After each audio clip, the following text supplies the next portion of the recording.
तो hey guys, स्वागत छ। आज तपाईहरुलाई म देखाउँछु कि आमको अचार कसरी बनाइन्छ, त्यो पनि बिना घाममा सुकाएर।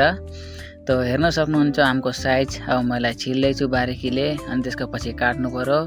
मैले पनि युट्युबबाट हेरेको, अब मलाई त थाहा थिएन कसरी बनाउँछन्, युट्युबबाट हेरेर बनाउँदै छु। अब सबैलाई काट्नु पर्ने। अब ओचानो लिएको छु, न बहुत टाइट थियो, काट्न सकेको थिएन गुटी चाहिँ। र गुटीसँगै बनायो भने चाहिँ मतलब खाना बडा मजा हुन्छ के। अहिले चाहिँ हर्दी र निमक मिसाएर एकछिन 5-6 घण्टाको लागि राखिदिन्छु। अनि त्यसको बाद सारा पानी निक्लिन्छ यसको, अनि डाइरेक्ट हाल्दा हुन्छ बयममा मसला लगाएर।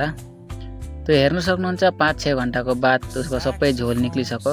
अब यो झोल फेकेर यसमा मसलाहरू पिसेर हाल्दा हुन्छ, अनि तेल हाल्दा, अनि त्यसको बाद सुकाउँदा हुन्छ। त्यो हेर्न सक्नुहुन्छ सबै मसला हामीले कुट्दैछौँ अब लगाउनलाई।